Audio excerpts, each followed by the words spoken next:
Here we go with the sample test. So we have this 7th degree polynomial, which to me says there's 7 possible factors. Okay, so there could be 7 different zeros, or there could be fewer that are more than one. So first thing I'm going to do to just get a handle on this is to graph it. And this is what I got when I put it into Desmos. There, you can see it in there. I'll go up there and show you that I have the rest of the equation. Okay. And the first time I put it in, I left stuff out and made mistakes. So first thing you want to do after you graph it is check and make sure that you've got it all in there and correct. Take your time on that, because you could spend the whole class period working on this problem. If you got something typed in here wrong, you can mess things up. Okay, so here's my graph, and I'm looking for 7 solutions. Well, this one, see, negative 0.66666, I think I know what that one is. I think that's negative 2/3. So I am expecting you to recognize some decimals. So 1 0 is negative 2/3. And to me, it looks like the multiplicity is 1 because it went straight through at that place. So 1, and it went straight through. The next place I notice is 0, and I can even zoom in on that and just to make sure. And it looks like 0. It looks like it does touch at 0, and it looks like it's a bounce. So I'm going to call that 0 and a multiplicity 2, and it's a bounce. And realizing that if it's a 0 at 0, x squared must be a factor in all terms, and yes it is. So that looks correct. But that's only 1, 2, 3 zeros. There are 7. Now you may not get up to 7 real zeros, and there might be a couple imaginaries that you can't see, but we should be seeing some more in here someplace. So I'm going to zoom out on this. Oh, look at there. Over here at 4. And does it reach 0? Looked like it does. Let's zoom in.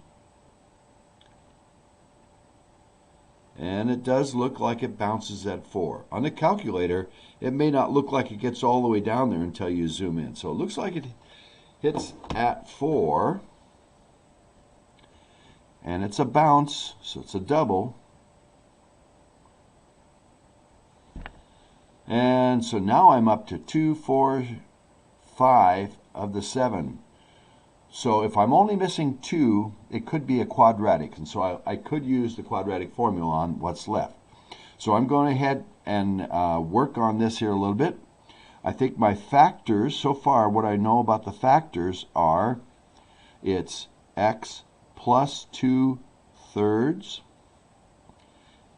x minus 0 or plus 0 twice, and x minus 4 squared. Got that much.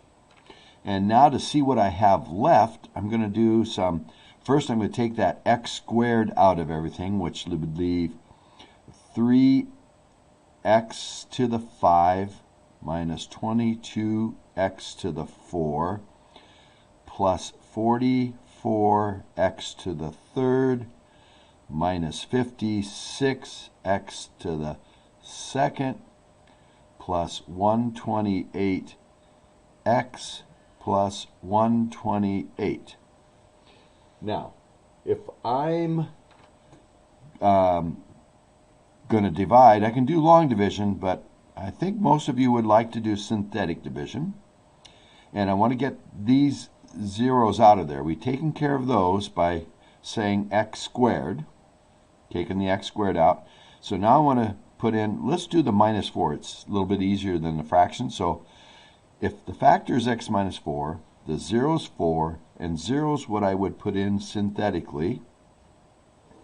And my coefficients are 3, and let's see, am I missing any power of x? 5, 4, 3, 2, 1, 0. No, I'm not missing any, so I don't have to put 0 as a placeholder.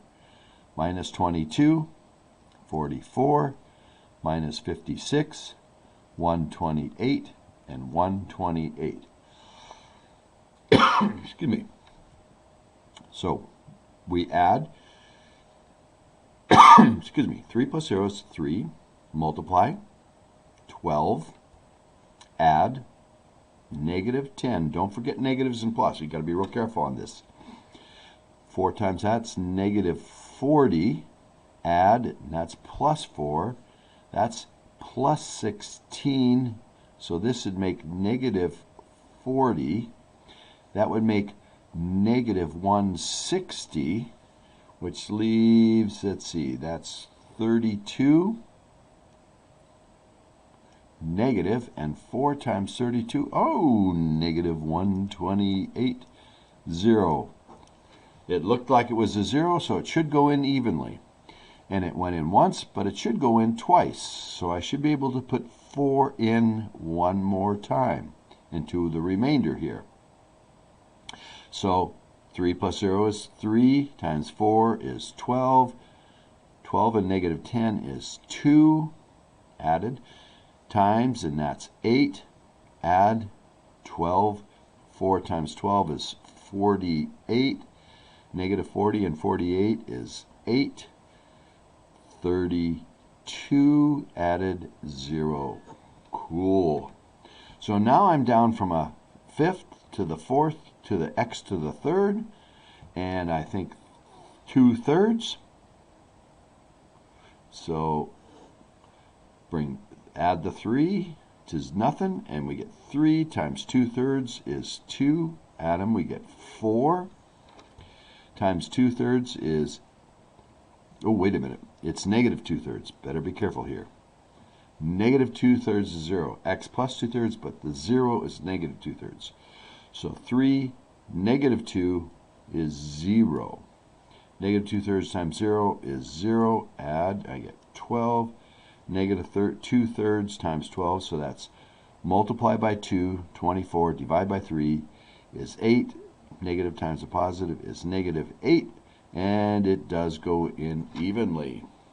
And what I'm left with is x to the fifth was here, fourth, 3x squared. So I've got 3x squared plus 0x's plus 12.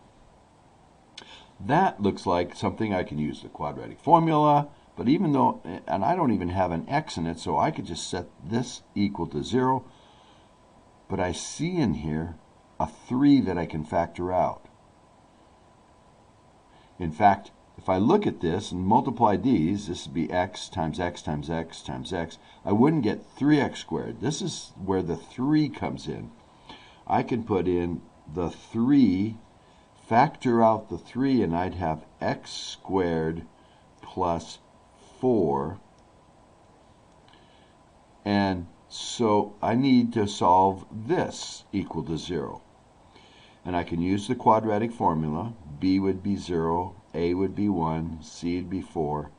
But this is so simple, I can do x squared and plus 4 equals 0, subtract 4, and I get x squared equals negative 4. And then taking the square root of both sides, I have to do plus or minus, so plus or minus the square root of negative 4. The square root of negative is I. The square root of 4 is 2, plus or minus. So my last two zeros are 2i and negative 2i. And they're imaginary, so there's no behavior. They don't touch the graph. And they happen 1 each. Okay? So my complete factored would be x, if I do the 2i, it would be minus 2i. And if I do the minus 2i, it'd be x plus 2i. And that's f of x completely factored. Okay? Y-intercept. Y-intercept, you put in 0 for the x, and you get how high it is on the y-axis. When 0 is in here, everything turns out to be 0, so 0, 0.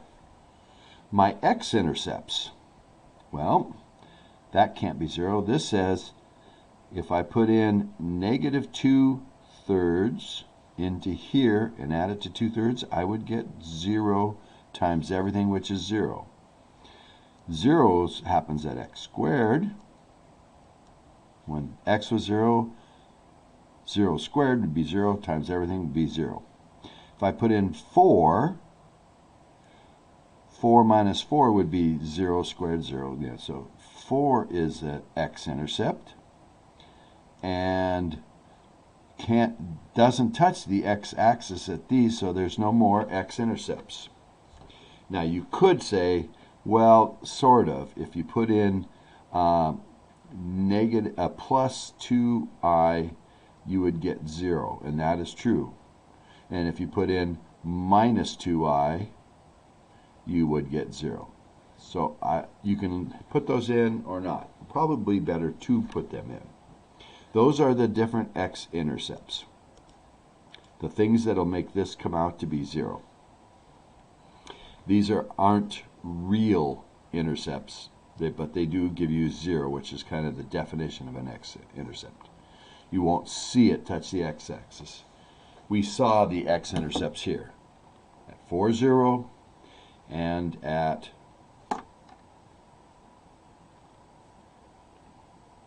0 and at negative 2/3. Okay. End behavior. Degree 7, so one end is going up and one's going down, and since it's positive, the positive end will go up, so the right end behavior is towards positive infinity. The left end behavior is towards negative infinity. The left end goes on down, down, and down, and you can see it here. It's going down to negative infinity this side, and if we go over here to the other one where 4 is, it came down, bounced, and goes off to positive infinity. Determine local maximums, if any. Well, this is going to have some local maximums because it goes up and down so much. All right. Now, to get to those, you got to slide it down quite a ways, or we can change in change the y values. So let's just make it go from negative 100 for the smallest y to positive 100. And now we get a better idea of what it looks like. Here's 50, so this looks like it's about 10, 20, 30, a little over 10, and it says it's, come on, stay on, 10.996. That's a maximum. I can say at, and I might need it later, so I'm going to say where it's at x equal negative 0.465. That's not necessary for the local max. The local max is just how high it is. And let's see, there's another local max happening between 4 and here, and it's up here still a long ways. And I probably should scrunch this more. I'm already up to 800, 900, and I'm going up 13. Oh, there it is, 14 something. 1405.07. 1405, 1405.0.07, and I'm going to mark down that it happens at 2.686. Local minimums. So now I'm looking for low places. Well, one of them, oh, I gotta move the whole thing up. That's not what I wanted to do.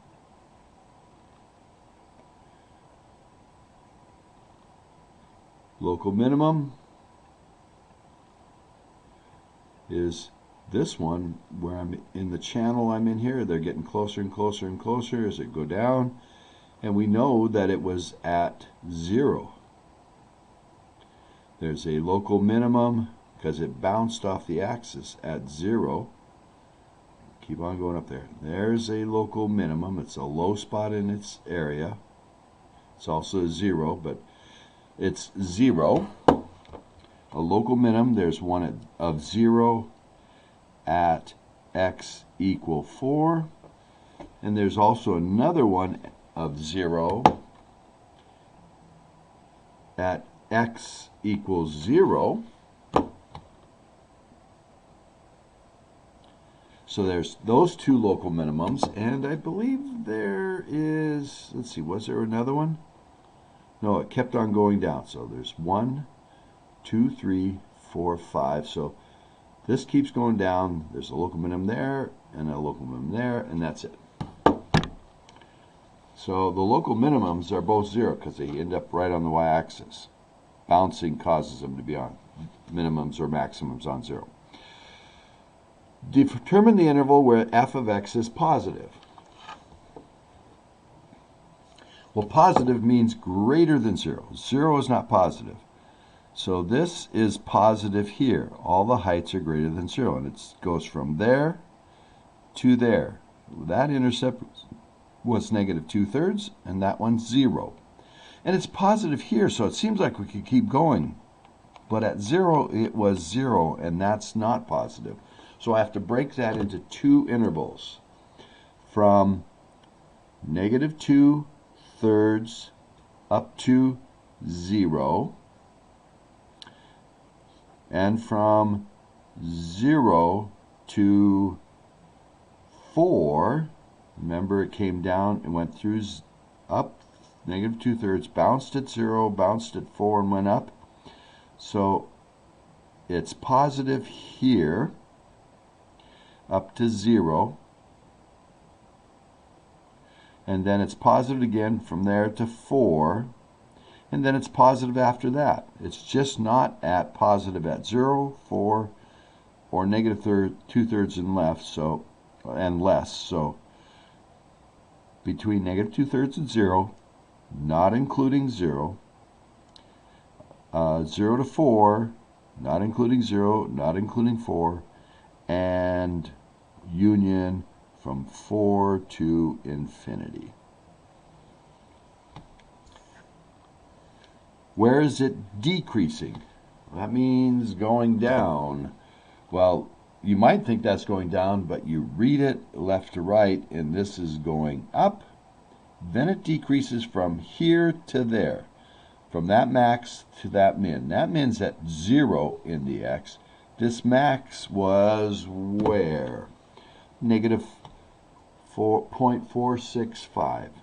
So it's increasing from, or decreasing from that max, this max, which is at negative 0.465,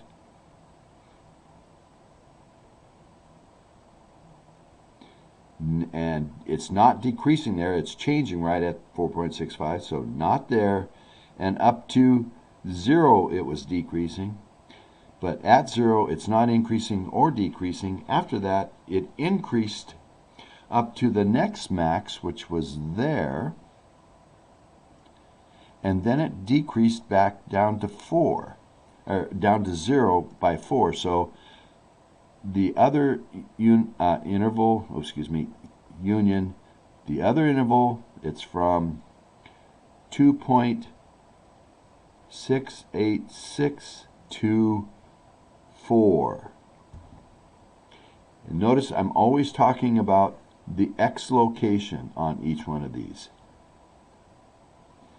Okay? That's page 1.